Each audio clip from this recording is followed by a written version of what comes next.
Hello. Well, this is a vlog I never wanted to make. I've had a bad afternoon today. I'll cut to the chase because I'm a bit of a waffler. But today my car was broken into. It was in broad daylight, of course. Big car park, and local community police officer came to see me at the market. I'm quite well known, and said, "Oh, bad news there, your car's been broken into." Oh damn. Now, first of all, fortunately, right next to me was my bag with the R5, with all of my lenses in. Basically, most of all my recording gear, it was in my bag right next to me. But in the car was my drone, the Air 2 controller, batteries, etc. Expensive PGY tech bag, and the 600 mil lens, 150 to 600 mil Tamron lens that my mate Jim had loaned me.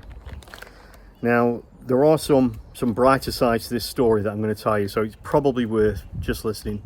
But the first thing is, of course, the car is insured, so they put both windows through on the back to reach in and grab the stuff. They couldn't see anything. I mean, there was my car looks like a junkyard, so there's just clothing in there and crap. So it was purely opportunistic, and they didn't go into the back of the car. Maybe just too much hard work, I don't know, but they would have found stuff there, nothing major but camping gear and that. But didn't go into the front, you go into the dash. Again, as far as value goes, there's very little in my car, but the bottom line is that's what they did. Broke two back windows, absolute mess everywhere, and they pulled out the bag with the drone in and the MB, the big lens. So that's annoying.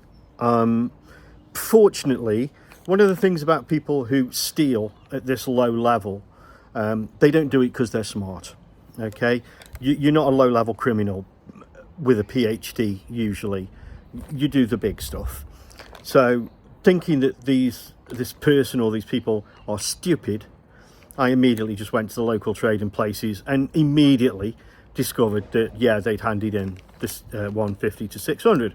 So that's one thing located straight away. So now we have the guy's ID, we have the guy's face on CCTV and all that kind of malarkey. Of course, I identified the lens perfectly, including the bag that it was in, which is a separate thing. So, you know, they banged to rights. So the cops gave me the crime number, the police were very helpful.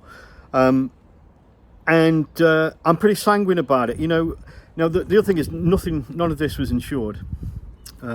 I'm absolutely scared. The car is insured, but I can claim up to about 300 quid, I think, for the contents, but that doesn't come close to the drone.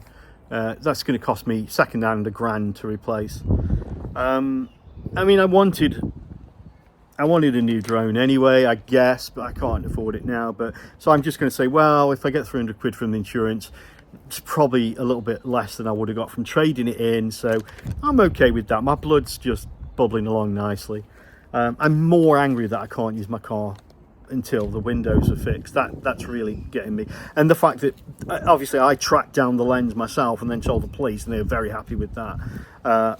So I will get that back in about a month, I would think, maybe a bit longer.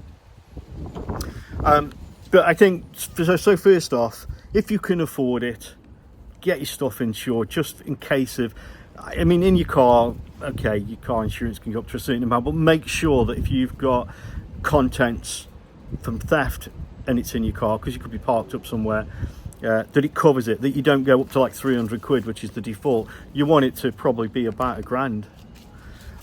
And then, you know, if you're going to have camera insurance, well, it's really about dropping it off bridges and that kind of thing when you're filming a river, all that kind of malarkey. Probably worth considering. And they always say, can you afford not to have the insurance? Well, I don't have the insurance, and I just have to suck it up.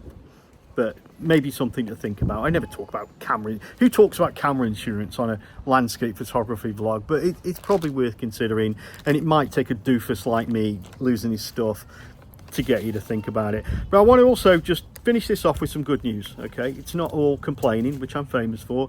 I also want to talk about customer service, which if you've been on my community page, you'll know I've praised a company this week for their customer service. I've got a tripod, well, I've got a couple of tripods. I've got a tripod, the three-legged thing, the patty model it was. I got it because it was cheap, and I got it because I really like the look of three-legged things stuff. They have no clue who I am. I was literally just a customer. So don't think this is, and we've got a YouTube page. It's not because I've got a YouTube thing. I just got in touch because the tripod stopped working. I might have mentioned it in a couple of, I think I have mentioned it in a couple of vlogs. Mechanically, it was a problem. One of the legs had sort of basically come apart. So I asked if I could fix it, and they said no, you can't fix that. Unfortunately, I sent them some photographs. So we're going to send it. We don't do that tripod anymore.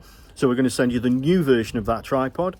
Thanks very much. And within 4 days of me putting in that customer service inquiry, I've got my new tripod. I haven't even taken it out of the plastic. It literally arrived today. So this has brightened my day up a little bit. And I'll show this off. Now, I probably can't get out and do a vlog now because until the car's got windows, what can I do? So there is somewhere local I was going to visit, a little bit of a historical thing, nothing to do with landscape, but I thought it might be interesting from the way I tell the story or do the vlog, if you will. So there may be something coming up, and that will be next week if I do it. I don't think I can get out this week. Too many problems. And I'm going to show off my tripod. I'm going to tell you about three-legged things. Wonderful customer service. They get a big thumbs up from me on this. I think this is the test of any company. Yeah, it's great if you buy their product and it works and it's fantastic and you'll never need to, be in touch with them again so you want to buy something else, brand reinforcement. But it's when you get a problem, when you have an issue and it's genuine and they respond with no fuss, absolutely no fuss. I think that's a real measure of a committed company that's committed to their customers. And I'm very much a customer like anyone else, and I'm absolutely over the moon. And they will guarantee my business. So the way these things work is what you always have to awareness. They always want you, even if you're not going to buy from them, they'd like you to think of them as the first choice. So you'll go with them first. I had a really good time with them, so I'm going to see what they've got first. Now, maybe they won't have what you want and you'll move on, but the main thing is they were your first choice, and it's because you liked the product and they treated you well. Okay? So there you go. Anyway, I'm going to leave that. Thanks for listening to me moan about this. Listen, if you want to help support my drone purchase, then you can do it with a few cups of coffee or something like that, even if it's just to give me a chin up. I'm sure there's some links somewhere. You don't have to do a GoFundMe or anything. But I'm in my backyard, by the way, if you're just wondering what this awful bricking is. That's my garage. And I've got the dog somewhere. Padley? Excuse me. Oh, is she coming? Yeah, here she is. Pads, say hello to the people. Okay. Oh God, now something's in my throat. Bye for now.